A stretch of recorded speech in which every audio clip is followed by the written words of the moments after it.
Go grab.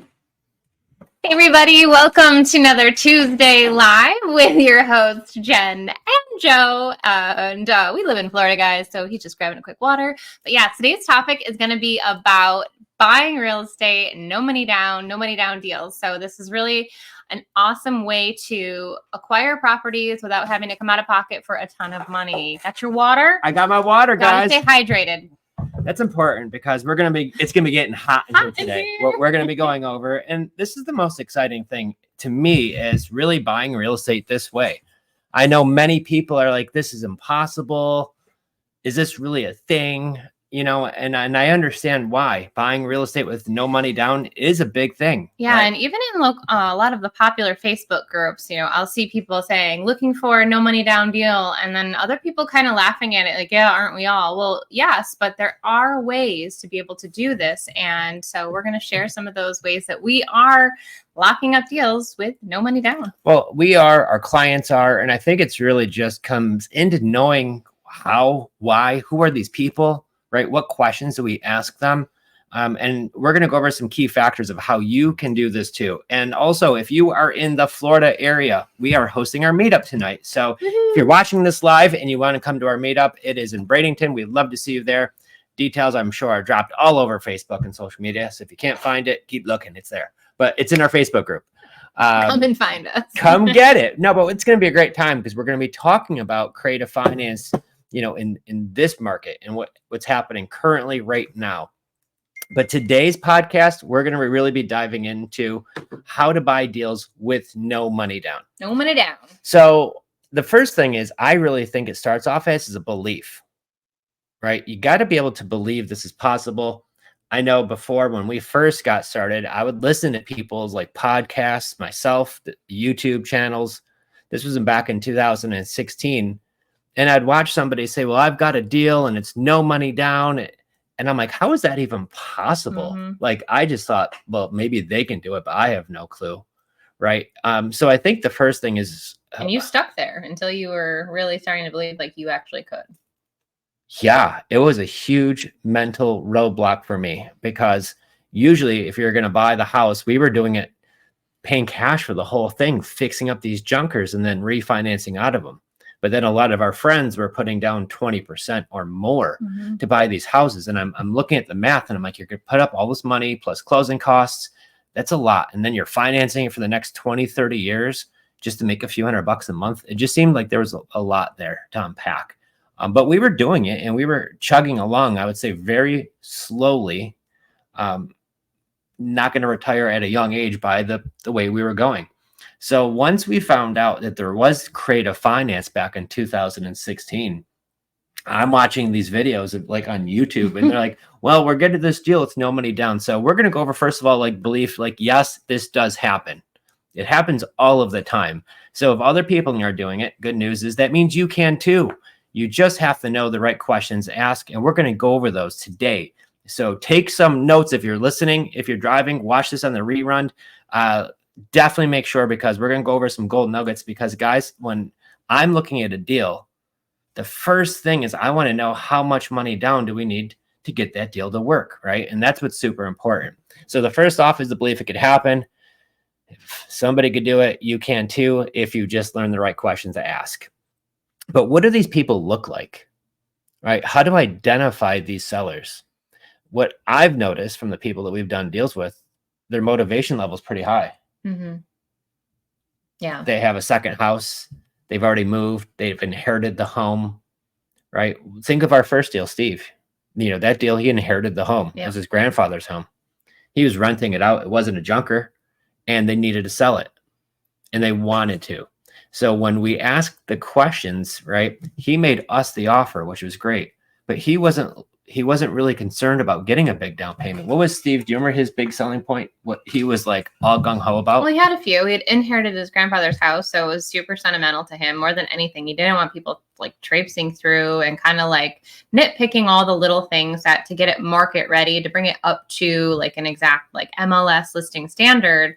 He would have probably had to change out a few little things. Like I think we did the carpet and, you know, just a little thing like that. But to him, like, he also lived over an hour away. He didn't want to have to worry about that. And he also was in an interesting situation letting his buddy live there. And so he wasn't making any money on the actual like rental he didn't want to be a landlord. He was an accidental landlord. So he had a couple of like highly motivating factors that led him to really just like when we actually went to that house and met him there. And I think that really sealed the deal when he realized that we were a younger, eager couple that, you know, had plans of turning it into a rent to own. And, you know, just kind of like knowing it was going into good hands is really his selling point, I think, to us. Our selling point to him, really. We sold ourselves of, you know, just being awesome people that would take care of his home that he cared about. Bam. And so, yeah, he didn't need any money at that moment in time. He didn't even want your $100 at McDonald's. I know. And I think that's the point. So when people say real estate investors, you're only buying from people who are, you know, in financial troubles, right? He wasn't in financial troubles at all. The guy had his own house, had a job.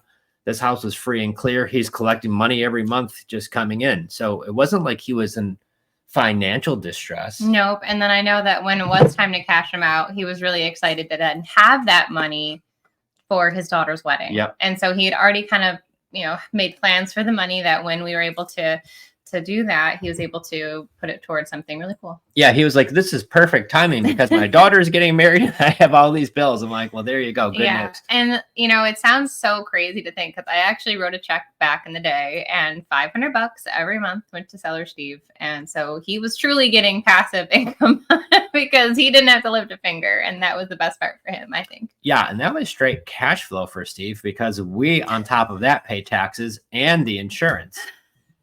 So by us paying that was just $500 clean. He was getting every month. So did we pay a pretty penny for the property? We didn't pay over value. He still gave us a deal on it, which was great, but we bought it with no money down.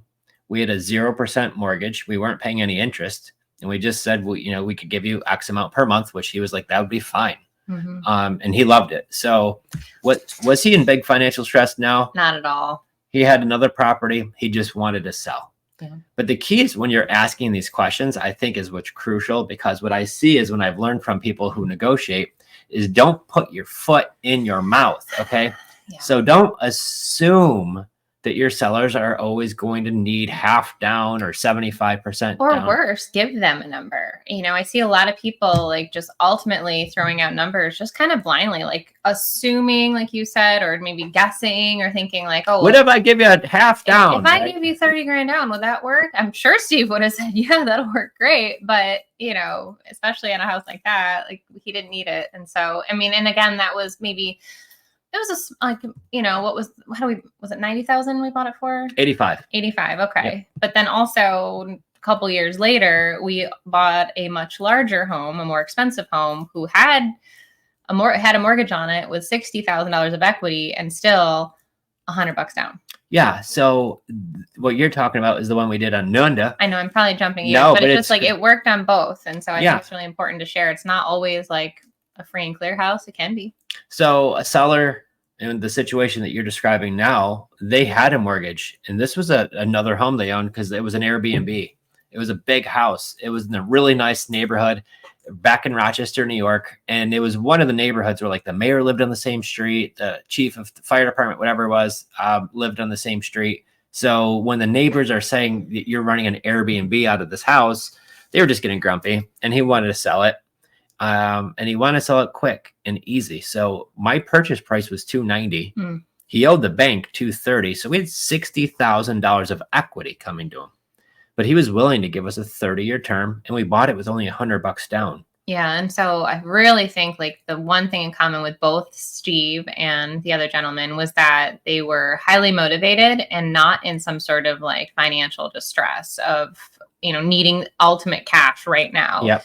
Payments were a factor, certainly in the second deal where he had to make mortgage payments. And so I think that was kind of the important part there where he wanted that payment off. He didn't want to have to worry about making the payment, but like he didn't need the $60,000 of equity. So again, don't assume that you have to throw out these high down payment numbers to your seller. Really ask the questions and stick to a script, especially if you're new, just asking the right questions. Because if you just start going off, you know, taking a left turn, you know, you're going to end up probably having to pay more than you would have if you just stuck to simple strategies. Right. And I think that's why in our training we go over this. It's the straight line approach. I know people know, some people have talked about this before. We're not the only ones, but it's great when we're asking sellers questions and keeping on track, because there are so many times where you're going to get off base. And I think that's really important. But when you're talking about these two different deals, one was a middle of the road house, I would say 1,300 square foot house. The other one was a bigger, higher end house that was turnkey. It needed absolutely nothing. Like smoke alarms and carbon monoxide detectors, because we're OCD. We always add those, yeah. A ton of them, because it was a big house, because with the finished basement and the finished attic, it was almost 5,000 square feet. Yeah. So does it work on high end stuff too, where you can buy it with only $100 down? Absolutely. So if that's the case, and like I've got the one that we've talked about recently, we're not doing the deal because the payment's too high. But in Cape Coral, it's $1 million home. Yeah, you were getting some comments on that last YouTube video there. You're going to get crushed on the Cape Coral deal. So newsflash, we did not write that deal up. And it's a shame too, because the seller has a house. He wants $960 for it, which is probably the number. It's 3,000 square feet. It's on the water. It has a boat lift, the in-ground pool. It's a beautiful property, and he wants $960 for it. He's okay with $100 down. It's got a 2.99 rate. So everybody's like, oh my gosh, bell ringer, right?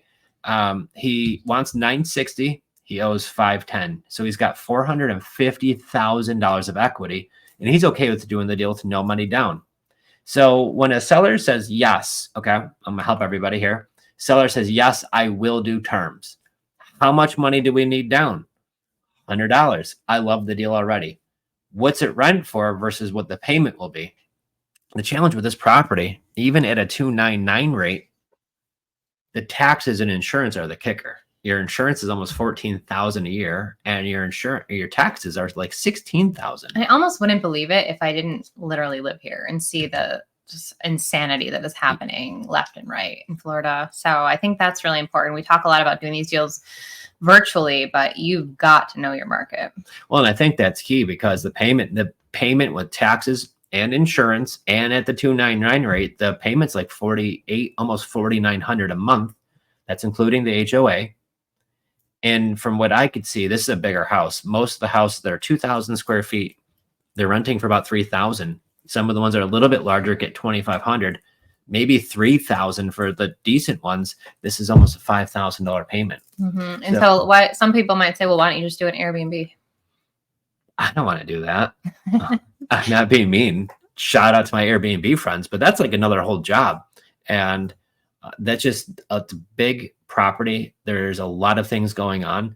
And just for me, that's not what I want to do. So unfortunately, in that situation, we told the seller, we can't do it. We can't do that deal. You most likely be better off listing with a market, with an agent. Because my other thing is, what if Cape Coral all of a sudden says you can't do Airbnb here anymore? And now I have to either sell the house, and if the market is fluctuating, the market in Cape Coral and Florida in general is softening up right now. Some people say it's crashing, but it happens really slowly. But either way, if you have a long-term and you're cash flowing, that's not a big deal. But if I'm only cash flowing on a short-term rental, if the market shifts where they no longer allow that there, and I can't do that, now I'm only reverting to maybe midterm if that's a thing, if not long-term, and I'm going to be losing a lot of money per month. Guys, we have a saying around here: if it don't make dollars, it don't make sense. So yes, cash flow is important. Yes. So that's what's important. Nick, good to see you representing upstate New York. 716. But yeah, so I think that's the deal, guys. It's got to make sense. So once again, what is the biggest usually deal killer for me when I'm analyzing, people call it underwriting, whatever you want to call it. You're looking at the details, seeing if this deal makes sense, right? You're wrapping your head around it. For me, if I have a high cost of entry, that's going to really not excite me on the deal. So what does that mean? High cost of entry means a couple of things for sure. Right. And I feel like the number one thing as an investor I look at is how much down does the seller need? From there, that's like the starting point for me. Well, and you're right, because you hear us talking about buying a house with no money down or $100 down. So let's clarify what it is. First of all, we understand Can it happen and does it happen? Yes. Can it happen to you? If you ask enough people the same questions that we do, yes, it can, right? You just got to do it, put in the work. However, now that we understand that it is true, and I can believe we can do that, it comes down to underwriting the deals and analyzing it. And when you hear that we're buying a deal with $100 down, that doesn't mean I give somebody $100 and now we own the property, right? It's $100 down to the seller. Now, on top of that, we have to pay closing costs. And a part of the cost of acquisition, which means the cost of us buying the deal, is that we're going to pay our half, and a lot of the sellers too, because I can't expect them to come to the closing table with money to get rid of a house, right? Sometimes you can, but usually they don't want to write a check. So if you're expecting your seller to write a check at closing, you're going to close less deals, period. So we pay both sides of closing. So what's my cost of acquisition on a no money down deal? Closing costs. Usually between like $6,000 to $8,000, I'd say, on the average price house that we buy between New York and Florida. Yeah, and if we go to some of Undy's house where it's $1 million home, you're probably looking at 20 grand down. Whose house? The $1 million home in Cape Coral.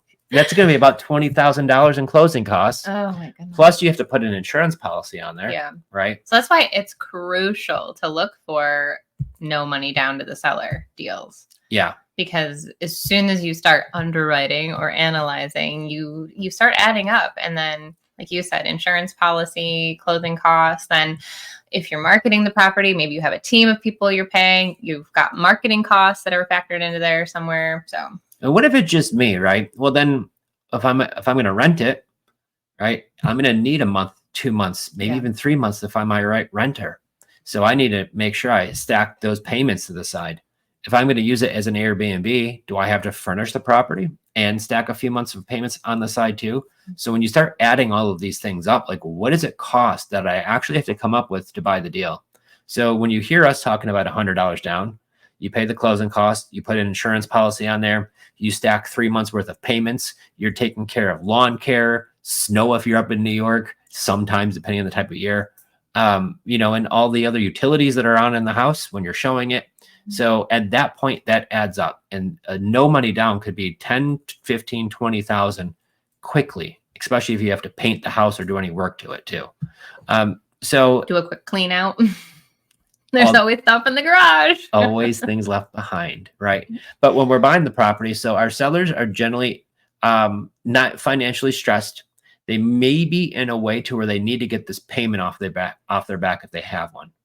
Right. And sometimes they don't really need a big chunk of cash. Sometimes they would love it. Well, I was going to say, let's chat a little bit about that, because most sellers do say that they would need or would want a down payment. And so when that conversation starts happening, how do you handle a seller who says, maybe they have let's say $800,000 house and they're looking for 40, 50 grand down? It happens. It happens all the time. I think it's just how you address it, and what the rest of the deal looks like would also be really important. So if I'm looking at an $800,000 home and the seller says, Joe, I could do this, but I need $50,000 down. Okay. Well, now we'll at least visit. They said yes to terms. Number one, 50 grand plus the closing costs and insurance policy. So what's my cost of acquisition? We're going to figure that out, guys. And if you don't have our calculator, I think we have it right in the group. Mm-hmm. So if you want the deal analyzing calculator that lists all of this stuff out, we give it away for you guys. Go get it. It's right in our Creative Finance Playbook Facebook group. If you're not already a member, join that group. We drop tons of deals or stuff going on in there all the time. But the calculator is in there. So my cost of acquisition, I need to figure that out. Number two, what's my cash flow? Am I making a lot of money per month? Am I making no money per month? Because believe it or not, some of these properties in Florida don't cash flow. Sometimes it's even the opposite, like Undy's, right? That's his name. But it doesn't cash flow. So if I need to come up with $50,000 down to buy a deal that doesn't cash flow, financially, that just doesn't make good sense unless we're getting it at a humongous discount. And that's a whole different topic. Right. Right. So do you just stop talking to that seller then? If they're like, I need $40,000, $50,000 down on an $800,000 house, what does that look like then? So we have two different categories. Yes to terms, needs a lot of money down, doesn't cash flow, and the section that does cash flow. Okay, so the ones that say yes, I will do seller financing of some sort, and they want a big chunk of money down, and the deal does cash flow, those are the ones we really truly want. The ones that don't cash flow, if the deal doesn't make a lot of sense, we usually try to ask, have they explored listing with a realtor? Now, we're not an agent, but sometimes it's in their best bet to try that route. And the challenge that I see right now, anybody bought a house in Florida, and we target other areas too, but we're seeing a lot of Florida leads right now, a lot of them. If somebody bought a house and their interest rate is in the 6s or 7s, odds are that deal does not cash flow unless they put a lot of money down, right? I'm seeing that most of those folks put very little to no money down. They have a 6 point something interest rate. You add in taxes and insurance and all the things, you look at what the payment is, and it's $1,000 more than what it rents for. So even if they do say yes to seller financing, even if they do say yes with no money down, you would have to pay $1,000 more to do that deal, right? So we see these a lot. Unfortunately, those don't work for us. So we let them know their best bet is to talk with an agent about getting that property listed. Now, on the flip side, I'm still finding a lot that do have really low rates, that do cash flow well. Those are the deals that we want to keep a certainly close eye on. So if you say today, I need $50,000 down, the question we always ask, and just so everybody knows, so it's not really that complicated, but you're definitely going to want to either listen to this a few times or write it down. But more importantly, when you're going to ask a seller this, guys, you need to look yourself in the mirror, dead in the eyes, like 10 times and repeat it, because it's the conviction in your voice, which is so important. So, hey, Jen, if I were to pay your $850 price, it's in the range for what I'm looking for. I'll know more when I come out and see the house. Now, I typically buy with no money down, okay? No, I'm going to need some money. All right. Well, because I am paying all the closing costs and buying as is, if I were to give you a small down payment, what's the least you would need to make this deal work for you? Yeah, but I've got all this equity here. My neighbor sold his house. They just made all this money. So, I'm looking for at least 45,000. 45,000. Can you do any better than that? Well, I really wanted to pay off some credit cards, and I was hoping to put some money down on my next house. So not really. Like, that's really what I'm looking to get. Maybe I could go to like 40. I'm sorry, my phone broke up. Did you just say 20? No. I know you'd love to hear that, but I need probably like 35. Okay, so if we're close to 20, you're thinking maybe that would work. You got to have some. Oh, sorry. It's this darn phone. Did you say 35? He really does do this, guys. So you're hearing, even though we're kind of like role playing here, he does have some fun with the sellers. And I think that kind of breaks up it breaks the pattern of the negotiation, the heated negotiation. So obviously people need, and also the questions that you're asking or how you're wording it. It's not how much do you want, it's how much do you need is important. Yeah. And it's powerful to know it's not what you say, it's also how you say it. So I'm not asking, I'm more of telling him a statement. Like, I typically buy with no money down, okay?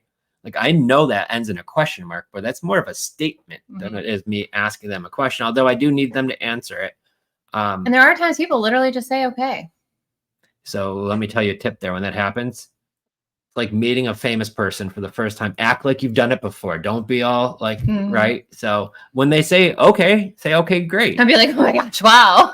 Oh my gosh, this works, right? Don't yell that into the phone. Like, okay, I'm just taking down some notes here and get that back. Yeah, so if I were to do that, when would you like to close, right? Some other questions to keep the conversation moving and flowing and really trying to narrow that down. So the key to this, and I really, truly believe this, we're here to serve and we're truly here to help these sellers, but have a good time. Don't be so, I used to be so like just stuck on serious mode and not having a good time. And like, either we make a deal or we don't. Like, I was such a robot. And actually, like, when I started just talking with people and being a normal human and just talking to somebody, not like they're your friend, right? Because you're gonna, and I respect my friends, but there's obviously things I say to my friends that I probably wouldn't say to, somebody like that. So, but it's friendly. It's definitely a friendly conversation. And I think that's the big, the big goal there, guys, is try to figure out how can we help them. Now, maybe $45,000 down. I've moved people over $100,000 Somebody wants over 100, they take much, much less than that. So sometimes it doesn't happen in the first conversation. Most of the times, yeah. Most of the time it's a months or weeks of follow-up before we get there. Mm-hmm. But it does happen. And it happens with because too, I think what happens in that initial conversation is sometimes the sellers don't have their next home picked out, or maybe like I think back to especially 2020, where people were picking up from Buffalo, Rochester, and they're moving to North Carolina and Florida and all these southern places, and it was kind of like a dream in their head. And then talking to you started making that dream a reality.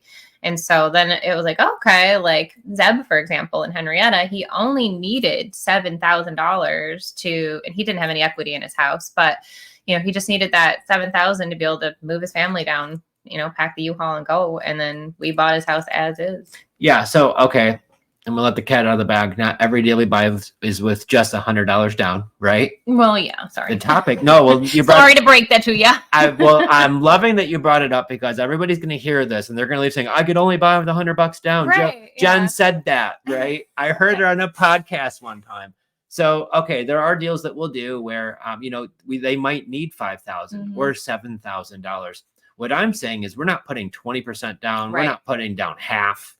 So when I see somebody offering like, oh, I have a seller finance deal and, they want way more than it's worth and they'll do it with half down at us. I'm like, get away. Right. Right. So yeah, if penciling in the 7,000 on that deal made total sense, especially because of our exit strategy. Well, first of all, we bought a beautiful house in a beautiful neighborhood and it's close to like the college and that area just continues to skyrocket. Right. We didn't have a term length because he just bought it and was looking to sell it. He only had a little bit of equity, wanted a quick, fast, easy sale. This is one of the houses that we bought. I'm not going to even be weird when I say this, but it didn't really have a smell to it. Like we bought some houses that had maybe dogs or pets or cats. And I've got a dog, but she's a small one, right? But some of these houses, they got a collection of dogs or cats, and they'll tend to leave smells, especially on like carpet and things like that. This house didn't. If anything, we bought it as is, and they left their kids' laptops behind, which were like the schools that returned. We went back and returned them. But really, if you think of that deal where real estate is made profits, it's over time. Mm-hmm. It's over a long time. And what we own that house for and what we bought it for back then compared to what it's worth now are completely two different worlds. Mm-hmm. Right. So when is a good time to start buying these deals where if you're buying them right, there's those rates. Oh my gosh. Interest rates. Oh my gosh. Well, and that's the point. If you're buying deals, if you're buying them right, it's always a good time to buy. In an entirely different podcast episode, but like again, the seller was able to go buy his own mortgage, get a new mortgage on a new home because of the way we buy with the wrap. And I think that was important too. Yeah, because he moved to North Carolina. He bought his new house. He said, hey, the mortgage company said there's this mortgage on my credit report still. And he knew. And he's like, and I knew because that's how you guys bought it, but they need help. We showed him how we bought it. He was able to get his next house.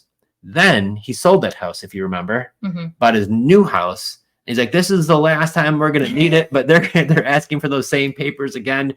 And we did it again, and he was fine. And now he promises he's not moving again, which I don't care if he does. It's easy peasy on our end. And he's wonderful. So these deals, you have to be mindful. These are long-term relationships with these folks. They're going to reach out to you down the road. And it's great to make sure that when you're in a long-term relationship, it's somebody that you actually like doing business with too. And that's truly important. From time to time, we do have a seller who reaches out to us and they're just, right? And if you have to talk to those people for the next 10, 15, 20 years, that could be a challenge. So just keep in mind, it is a long-term relationship you're building with these sellers. And luckily, the sellers that we have, they're fantastic. And I get they moved to Florida. And like, this is the best move ever. I'm like, yeah, we moved here too. And they're like, this is great, right? So it's really, really cool to have these people. And they check on their old house. So they're going to say, oh, I saw the new pictures on Zillow. You guys did a great job. And it is really, really cool. So I definitely enjoyed that part of it. But if you're able to buy these deals with very little to no cash down, because I think of when I bought my first house, I came up with a whole bunch of money to buy the house that we lived in. But when we're buying these deals with just closing costs, and most of them are turnkey, guys, that you could actually start renting out pretty quickly, where you don't have to spend your whole summer rehabbing the house or things like that. Right. Like the Jacksonville condo that we just closed on and are currently looking for the rent-to-own buyer. He didn't need any money. And I thought he was old. I know he's like our age. I didn't know that. That's why he wants a bigger area, probably, to like have more space. I never talked to him. Lexi did. She wrapped up the deal herself. I didn't get involved with it. I was like, I got a deal. Seller said yes to terms. He's okay with no money down. He wants to sell his condo for basically what he owes on it. And he wants to buy a house that has a yard. He likes doing yard work. And I was like, I'm not picking him. His name was like Donald or something. You really don't know his name? No. What was it? Peter. There you go. All right. Not picking up Peters. I love Pete, but so either way, he wants some yard and some space, and so yeah. But that was the most recent $100 down, and just But again, like you said, you're coming out of pocket with the closing costs, and then shopping insurance is really important in Florida. You might have to go through a couple different quotes to make sure you get something that makes sense. I like the way you looked at me when I didn't know his first name, but guys, when you have the right systems in place, I would make all of these calls. Can't wait till I don't know. I'm sorry. But I was the one that made all these calls. You also don't know what you're going to have for lunch or dinner every day. So there's that. This is also true. But getting on these calls, learning how to do it, and then eventually you can replace yourself and you'll have other people making the calls for you. And I know when one of our first coaches said this, he was like, now I look at deals and I just make decisions. And if I like the deal or not, or go do this, right? Mm-hmm. And I was like, oh, that'd be great. Maybe one day. And then here we are. Like I talked to Lexi. My whole phone is blown up with text messages from her talking about some of the deals that we're working today. So it's just really got any $100 down deals in the works? Okay. Got Chris up a bit on term length and explain the property renting right now is around what he pays. We would buy with no money down. Great job, Lexi. Woo-hoo. He said his wife would need some money to move. He's saying $10K bottom line now, but I think it's negotiable. He went down to $5K on price and now is looking for 10 grand down for a 30 price, 7-year term. We definitely need to get the down payment closer to zero. Lexi, if you're listening right now, shout out to you. You're probably making calls. But like, there you go. This is a text message we just got. So, was it a Florida house? It is a Florida house, and it's like turnkey, and it's just in Kissimmee, which is outside of Orlando. Nice house, nice neighborhood. Doesn't need anything. It's still kind of a booming area too. I keep saying like Ocala, Orlando, like even though south of us, kind of doing what it's doing, dipping a little bit. Well, I think in the middle of the state, the insurance isn't as bad. Right. When you're on the coast, just insurance gets to be. These darn hurricanes keep ripping through. Fun fact, by the way, between Orlando and Ocala, which is like the middle of the state, it's actually, there's a bunch of hills. And I did not know this until I actually looked it up, but there are houses there that have basements. You told me that. Which is in Florida, guys, we came from upstate New York. Like every house had a basement. There was always a basement, which, man, when you don't have one, you realize how cool it was to have one. Oh, it was the best. That's where you stored all your stuff. Now the garage is like jam-packed. But they got the rafters, so you got to be really creative there. But, you lose out on all of that space. But in part of the state of Florida, they have basements. It does get still stormy, but by the time big hurricanes move all through the land, it slows it down. So insurance isn't as bad. Mm-hmm. You're still living that Florida dream. You're in the middle of the state, which means you're about an hour and a half away from each coast-ish, right? Mm-hmm. Is it even that far? Probably about an hour and a half. So some of you listening might be like, well, how are you guys even finding these sellers? And I think that if you're brand new here, then welcome. I'm so glad you found us. But we love Facebook. And so if you're definitely a frequent listener, you're going to know where I'm going with this. But Facebook is such a gem for so many reasons. There's multiple layers and levels to Facebook. So, hey, Britt and Brittany knows firsthand. Shout out to Brittany Krasnerick. She worked on our team for a while and then decided to go full-time, bring her husband home. We did lots of podcasts with them. And so make sure you check them out on our YouTube channel. 16 deals they did, guys, last year with $0 on marketing, all because of social media. And I know we have all different places, TikTok and Instagram. First of all, shout out Brittany. That's killer, guys. And YouTube, yes. Woo-hoo, Britt. But when it comes to Facebook, guys, this just it's an easy platform for everybody and their mother and their grandmother and their aunt and uncle to figure out. And so if you can just really get great at being strict with your time when you're going on your phone tune out all the garbage and all the noise and just hone in on people that are waiting for you to make a post about how you could help them buy their house. So we have a great question here. It's exactly where I was going with it.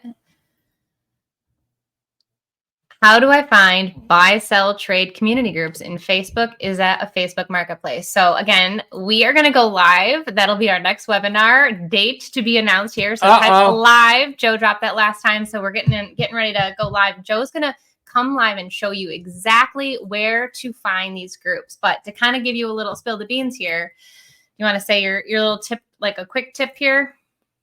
Yeah, I like to join groups that have a lot of people in them. I'm just telling you guys, you're going to want to see, we're going to do this webinar where I'm actually going to do it live in front of everybody. I'm going to look for the groups. I'm going to show you how we do it. I'm going to show you exactly how I post into it, how we even what we call seasoning the group, how we handle those things. And then even too, I'll be posting what we do. So you'll see leads coming in live during this webinar. So if you want to see that from legitimately 1 hour from where we start till the end of it, we're going to have probably some incoming leads in 1 hour, and I'll pick a new place, right? So we can check anywhere we want across the country. That'll be fun. Which is really, really fun. So guys, if you want to do that, I see sign me up. Yeah. Write that down in the comments and we will make sure you get the invite for that webinar. But it's going to be great, guys, because let me tell you, if you are not on this social media thing yet, and I wasn't, so thank you to my wife. You're so welcome. Man, I was really messing up. He used to make fun of me a little bit, like, you're wasting time on that social media place, right? And so, you know, the important part is you can waste your time. And he was absolutely right. If you're just sit there scrolling, or you go into the little funk of, oh, look at what everybody else is doing. Oh, she's on another vacation, or wow, lucky them. They went and got this new boat. Well, stop that mindset and start looking for houses and see how you can help these people. And so Marketplace is its own gem. We've bought land off of Marketplace totally unintentionally. And so you can hit up people who have things for sale, ideally houses or land, or join these Facebook groups and you go and post. Guys, we have it on our website, creativefinanceplaybook.com. We give you the post to use. We give you the 10 magic questions to ask. And from there, people are going to start reaching out to you. So that's why we also say have it on your Facebook page that you buy and sell houses, you know, and let the world know what you do. And so you can't ever, you know, be too loud with it, because we are all inundated all day, every day with, you know, big companies constantly running their ads to everybody else just post some, you know, dog photos and back to school things. So there's lots happening. So you just got to keep showing up daily. So living proof, Brittany. Oh my gosh. Woo! She's saying right here. Bam! Thanks. Facebook is a gold mine. Working on another 0% deal on 2 houses from Facebook leads. I'm telling you. I mean, seriously. That team, you guys, you and your husband, the kids, are a bunch of rock stars, guys. And really, when we first met Brittany, she had a full-time job and very busy. She was probably one of the most busy people we knew. And so, but she took the necessary steps. She put the time, she put the effort, and she talked to a lot of sellers and asked the right questions. And this is how it happened. So what did she do? Especially in the beginning, she took some even messy action, right? There was some calls that we'd get in on together, right? And I remember our first call, the seller actually liked talking to her, of course, more than me. So I could have just shut up and let her handle it. She just was like, what do I say? I'm like, you got this, go. Because he doesn't want to talk to me. So building rapport is the big part, right?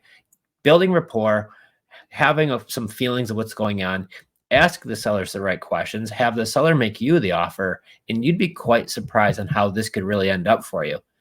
So the big thing I would say, how do we find these deals? Well, we market what we do. So the more leads that you have, the more picky and choosy and the more chances of coming across these deals. So if you get 1 lead a year, you're probably going to take you a long time to find that kind of deal. You get 1 of these leads every hour, well, then maybe now you're going to start turning it up, right? So the key to it is having leads coming in. So here's the big thing. Like if you have to be posting on your social media daily that you buy houses, like daily, because I've got friends who I've been doing this for 24 years and they'll reach out like, I didn't know you were in real estate. I'm like, Oh my gosh. It's so possible because, like I said, we get inundated all day, every day, and there's multiple channels. So people are constantly bopping all around. So that's why we say you definitely want to share that you buy, real estate, how you help people out, seller stories. So yeah, Brittany, if you want, like share your page too, and there people can come kind of check you guys out. Specifically, the seller told her that he wanted to work with them because he checked out their social media and they liked how they share about their business and they involve their kids. So, if you have children, I mean, I know everybody has different comfort levels. So I know we like to share the kids, but we always have them in the video or photos with us. But, that family aspect, like that hasn't died. Even though big corporations come and they kind of seem to take over, there's still a lot of mom and pops out there and people love that. They relate to it. And that's who they feel most comfortable, selling their houses to, I think, a lot of times. Well, and I did it in our coaching group, so I'm not going to do it here. But I found right with me. I found somebody who had their own Facebook page and it was like Bob Buys Houses. Oh, right. Okay. And Bob had like one picture of Bob and that was it. You go through his whole profile, it was nothing.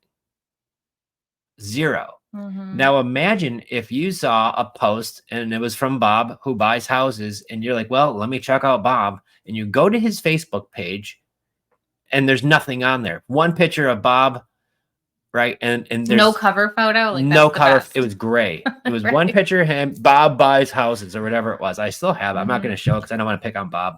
And even if you haven't done a deal yet, guys, that's not the point. The point is like you need to build the know, like, and trust factor so people can start understanding that you're a real person, that you're not some fake account, and that you're here truly helping them. And so how do you do that? Like you share pictures on your walk, right? We've got a couple of clients that are doing this 5 mile walk a day. And I just love seeing their sunrise photos or maybe their sunset. I'm not sure, but just like seeing into people's worlds, that's what social media could really connect people with. 5 miles a day. That's what they're doing. Yeah.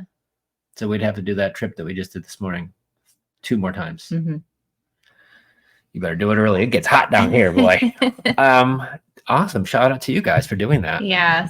But that's really the key. Get some leads coming in. And I think that's crucial because, the whole world, you don't know who's a scam, who's real, who's fake. There's AI. Yeah. There's people all over trying to pretend there's somebody not, right? Know. So many fake accounts.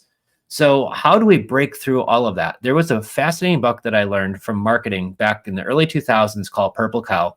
And the purple cow theory was when you see a whole field of cows, at first it's really neat, but then over time of seeing this, it all starts to blend in. Well, that's what social media is like now. It's just inundating us. Yeah. So how do you be that one purple cow in the whole mix? Well, that's going to be really easy, guys. It's just by taking it back to basic humans. I know this sounds crazy, but just letting people see that you're real these days, that's a big thing. Mm-hmm. So many people are like, well, I'm shy to post on social media. And I get it. You got to get over your fears. And you don't need a fancy background. You don't have to, a ring light's cool, gives you a little extra light, but you don't have to have this professional setup. Like people really enjoy just the normal everyday things. And so we kind of even when you said we need a studio here, we're just coming live, guys. We are coming live. Yeah. Like you got our kids were just drawing on that. It said like Spider Gwen back there. So you might see a little remnants of that. That's what my daughter's gonna be for Halloween. But yeah, real life, the kids, the dogs, something could happen at any given time. And so, at some point, sometimes, maybe if you've built a business or a brand, you could upgrade to a studio. That's really awesome. But also don't use that as an excuse as to why you can't. And I think that's always been why we have gotten to where we are. Because no matter what, we just do it. Well, we kept it real. And it's even the beginning because when we would go live in the very beginning, we'd go live on our rent to own page. Hey, Jim, good to see you. Yeah. Total rock star right there, him and his wife. Love these guys. And but we were going live on our rent to own page. And I just made it a habit. Every Thursday at 3:00, I just picked a time and place. And so we would just show up every single week and we were able to answer people's questions, and you could do that in your page too. And so it was one of our coaches at the time said, well, you guys are doing it for your rent to own. Like, why don't you do it for your buying page too? We're like, whoa. I'm like, what a novel idea. Right. And so you may have heard this story before, but this poor guy here, I made him go live because I typed up a script and I told Facebook and I created an event. and I called it Home Talk Tuesday, and we went live. And he had one working lung at the time. I didn't know. I just left the doctors, and they didn't collapse lung. They didn't tell me because my doctor was on lunch. So they said, call your doctor after. But Jen had this thing scheduled. So it didn't matter what was going on. So if you see the first one on her page, Jen Buys, where we were on the back deck, I had sunglasses on. I was wearing a pink shirt. And it was June of 2020. Yeah. Yep. And I remember they were like, you have sunglasses on. Oh, yeah. So we then would share it into Facebook groups. And then we would get all these crazy comments. One lady said, because we were wearing sunglasses, we were shady, we were scamming people. And we're like, lady, we're literally like coming live to you talking about how we're helping people. On our back deck when it's summertime, sunny out. So you're going to get the comments, but I feel like once you've had a handful of them, you just kind of ignore them, because what I think about are all of the sellers we've been able to reach through social media, all of the people that were in situations that might have had different outcomes if we weren't there to be able to help them out. Yeah. I mean, I think of so many different examples where when you understand question number 2 on our script, why are you selling? There you go, guys. I'm giving away the details. It's on there. Go get it anyways. It's on our website. CreativeFinancePlaybook.com. Bam. Boom. But that's our script, the one that we use. But question number 2, we want to find out, like, why are you selling? And when you hear some of these stories of what some of these situations they're going through, now don't get me wrong. Some people are like, oh, I'm not looking to sell. I just want to know what your price is. So I'm like, well, I mean, or here's my street name. Give me an offer. Yeah, it's a 1,500 square foot house on this street in this zip code. What's your best price? And like, I don't even know what your house looks like. Is it a hole in the ground, or is the whole thing gorgeous? Right. So you'll have some of that. But question 2 is one of my most important. Why are you selling? Because now you're figuring out their situation, knowing all of the things that we know, and understanding their situation. Is this a good fit? Can we help these people? Yeah. Right. And sometimes if they don't want to know what we're going to pay for it, they just want to know what it's worth. Well, then maybe I turn them on to an appraisal. Go get an appraisal from an appraiser if you're just that curious. That's really important. But there's going to be many times where you're going to sense they're motivated, right? I inherited this home. Or the one that we're talking to right now that Lexi, I was hoping she would write up this morning, but he says that we're going to do it tomorrow morning, which is right here in Bradenton. And the guy's got the house. Yeah. He's got a house. It's a fixer-upper. It needs some work.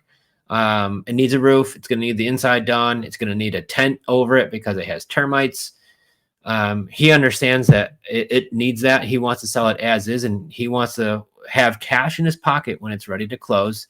So this one to us is a fixer-upper. He won't do terms. He needs cash, but he's giving it to us at a big discount, where this one makes sense to now do a fix and flip, or we could, wholesale it to a cash buyer because we know a bunch in the area looking for a deal like this too. But why does he want to sell? He's like, I'm moving. I need to be gone by October. I'm thinking he had a divorce too, didn't he? Well, I don't know, because he had to run it by his girlfriend. So maybe. I thought I read he had a divorce. I don't know. Could have been a different one, but never know. We do see that a lot. Yeah. All right. Quick question. Sorry for repeating. Hey, no sorries. It's right here for. We're able to chit chat through things that are happening. Tony and Angie, nice to see you. Are investors getting killed with existing houses there when the insurance and taxes reset and the house is still within the lease contract? So that's a great question, Tony. I would imagine in some situations, absolutely they are. When your insurance runs out here and you find out it went from $4,000 a year to $8,000 a year, in some of these situations, or even more, it can be a challenge. And one of our clients in our coaching group, he's an asset manager for a big bunch of investors, and they have some really big multifamily, like 80 units and things like that all over Florida. And so he goes a lot of these places, and one of the properties they're struggling in now, I think it's like 70 something units. I forgot the number of units, but I know it's a lot. It's under 100 though. He says the insurance policy went from $50,000 a year to $200,000 a year when they had to renew it. Tell me that don't mess with your cash flow. That's happening right now. Yeah. Okay. And so, yes, to answer your question, Tony, that is definitely going to be a thing. So you have to be really mindful of making sure, when you're doing a lease, you're not doing a very long-term lease, right? And then on the flip side of that, you want to make sure that on these properties, you're making sure you've got enough built-in cash flow. So if there is a change, It might eat away some of your cash flow, but you still are going to be getting some money coming in. So on a deal where you're only making a few $100 a month, sometimes that could be tight, and it could get even worse if there's a reassessment. Maybe the property values went up. More likely, it's a lot of it where we're saying now is that the insurance is just crushing people. And I think that's where your risk tolerance comes into play. And for us, that's why we kind of always stick to the single family home, rent to own is our exit strategy, and just being very particular about, like you said, like the cost of entry and then that cash flow, which is painful because there's so many beautiful homes that, like you keep talking about the one in Cape Coral, that you want to help this person out. But if it's not making sense monetarily, like, again, we're a business. And so we have to be able to make money. Yeah. Cause I think of the one in Palm Bay, Florida. It's in like the Melbourne, Florida area. So that's in the east coast of Florida. The guy's got a 3.6 rate. It's a 2,500 square foot house. It needs nothing. 4-bedroom, 2.5 bathroom. The only thing, it doesn't have a pool. No big deal though. House is gorgeous. Needs nothing. He has really no equity because he just bought it.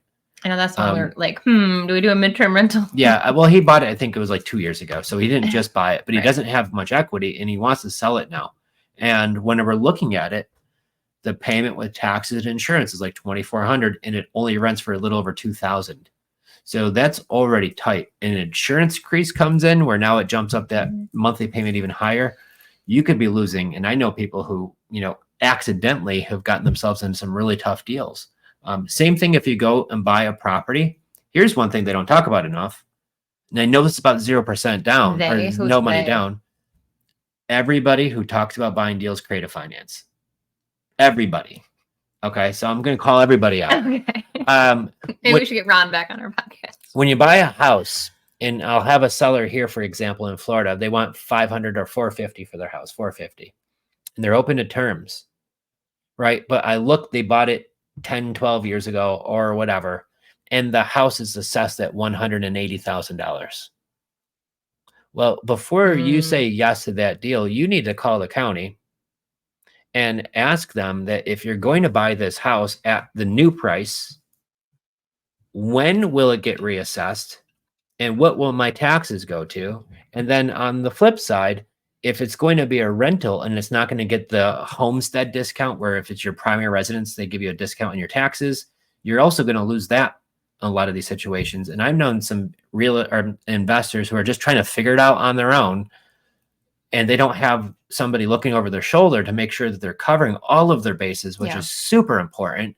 And next thing you know, the house that was assessed for 180 gets reassessed in a year or however long, and it's no longer homestead. So they lose that discount too. And their taxes go up dramatically, which now I know one investor I think of on the back of my head, he bought 5 properties this way. Not one of our clients. I don't know where he learned this from, but he didn't check all of his boxes. He bought 5 properties this way and was cash flowing a few hundred a door. And then once this happened, he was losing a few hundred a door on 5 different properties at once. So when you think you're going to make, $2,000 a month off all of your properties, and now you're losing $2,000 a month, that's a $4,000 swing. That's a big, big number. Yeah. So you got to keep that in consideration, guys, when you're buying these deals. Make sure you're covering all of your bases and crossing your T's. That's super important. It is. Yeah. And like you said, it's one of those things where you don't really think about it because people get really excited. And I don't know, it was almost like the roaring 20s, I feel like, when between 2021, 2022, like everybody was moving to Florida, including us. Everybody was buying up all the properties. Like there were so many deals flying around left and right. The interest rates were super low. Insurance wasn't crazy. And then now, like 2 years later, it's super extra important to make sure that you know what you're doing. Yeah, because 3 years ago, that house that's now $450 was $180. So it was taxed at $180. It was insured at that price. And now that it's $450, well, the taxes are town's gonna want their money. So if it's selling for $450, we're gonna reappraise it. Yeah. Not appraise it. Assess it. I apologize. Yeah. They're gonna do a new assessment. Your taxes are gonna go up. So will the insurance now, because they're insuring it at a higher price too. So just things to be mindful of. But this is why also too, we do invest in Florida. We do invest in other places too. And like in upstate New York, it's got its own bits and challenges, right? Mm-hmm. There's bad weather with snow. The landlord laws aren't as friendly sometimes in New York. But I will tell you, there are people leaving New York who are moving to Florida who want to sell their house, and we're able to help them too, because we do find a lot of that too. That was probably our biggest reason why when we were doing deals in New York, they're like, I want to leave because of the taxes and the weather, and we're moving down south. So many people that we bought their house way back, they were moving out of state. So to us, I still love buying up there. We still are buying up there and continue. So just be mindful. Sometimes don't put all your eggs in one basket. Well, that's why I love that, like in our small group coaching program, we have our daily Zoom calls where people are bringing their deals for us to kind of chat through and talk about all the ins and outs, because having that safe spot to really take a good look, like open up the hood of a car, right? And kind of inspect, like, what are the ins and outs of this? So if and when XYZ happens, you really want to have all your bases covered. Well, I think that's crucial too. Yeah. I mean, I've been doing this for a long time. And that deal in Cape Coral for one, like I had to sit there like, I wish I could bounce this off someone's head. And if I'm missing something, right? Because how do you pass on that kind of deal? Beautiful house, $1 million house for no money down, 299 rate, doesn't need a thing, ready to go. And I'm sitting here scratching my head. Is there something wrong with me? Like, why am I not saying like, oh my gosh, yeah, well, obviously because there's not money to be made in the deal. It looks fantastic, but sometimes what they say is what? Good from far, but far from good. Right. And I think a lot of people too are like, well, if it's not cash flowing, just find a homestead buyer. But that does require a lot of legwork, and it's not impossible, but you're going to spend a lot of time making sure that you can get that right person in the door. Yeah. So if you have questions about like what our group is like, or if you want to talk more, getting a personalized some attention of how do you generate these leads yourself? What are the magic questions we ask them? How do you analyze these deals? And, we do that all together in our coaching group. And I think that's why it's been so successful with our clients, because we're in a small community, bunch of rock stars, all helping you get through each necessary step. And I figure, when you get down this big process that you helped, because like, I remember in the beginning, I'd ramble all this stuff and you're like, well, what are our terms, right? It was crazy. Well, it took me a little while to wrap my head around it. Again, English background, 4 years of undergrad with all these silly classes, and then a master's degree in education. But, none of that helps me when it comes to this. So it took me an extra step or two to really wrap my head around what a rep mortgage was and all of that. But, I got to shout out too. Like, I love that we even have our private WhatsApp community. Here we are going live, talking to the public, and inside this group, questions are being asked and questions are getting answered. And, when we hop off of this, we're able to, put in some attention in there. But, I just think that there's so much power in aligning yourself with those who are here to really help others, to put others first, to be able to also put money in your own pocket, but know that if you are doing the right thing, it always comes back to you. Man, they're going over LLC entity structures. But bravo, guys. Yeah. This is really cool. We have a rock star community. I mean, if we could toot our horn here, I freaking love our small group. Well, I think it's because, we're with them 5 days a week. Yeah. We're on a Zoom. We're calling your leads for you so you could see how it's done. We're teaching how to do it virtually because that's what we do.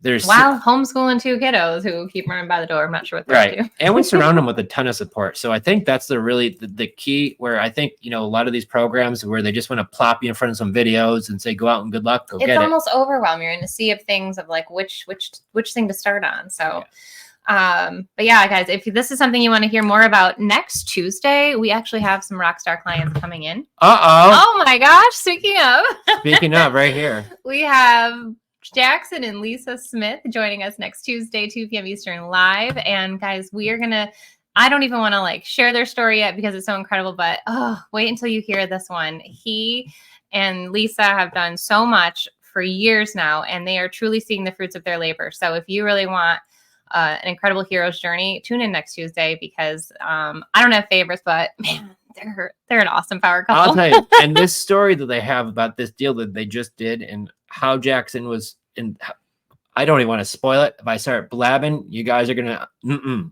next week. So set your alarms, 2 p.m. Eastern. You'll be able to ask Jackson and Lisa live questions. They agreed to come live on our podcast with us. We're super pumped for it. And so if you can't be there, I'm so sorry, but catch the replay. But if you can, join us. We are on Facebook, we're on Instagram, and we're on YouTube. Creative Finance Playbook. And if you have any questions, that's Joe's actual cell phone number here, 585-207-2240.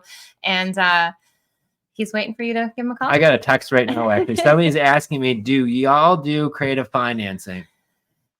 A little bit. So if you are local, again, tonight is our meetup here in Bradenton. Love to see you. If not, then we're going to be having another one in October. Otherwise, because I'm heading to San Diego next month. Just next month. It's like 2 weeks away, girl. It's September. Yeah, September 9th, I believe it is. On Monday. It's for women's investing, but I'll be meeting some local some community members out there as well. So definitely hit us up. Text Joe if you are. And then after that, you're going to Utah. Then I'm going to the Wire Community Retreat in Utah, which I'm a little nervous because it's like cold there. Only at night, honey. Not everywhere sounds cold. Not everywhere's 100 like here. Yeah, actually, it'll probably be a nice reprieve. So if you're not doing deals, what are you waiting for? It's changed our lives, and I couldn't be more grateful. This morning, we had a nice family walk, and no one was rushing out the door to school or work, and it was glorious. And so it is a lot of work, but it is worth it. I promise, if you just keep going and you don't quit, you will see results. Bam. All right, till next time, guys. We'll see you later. See you guys. Bye.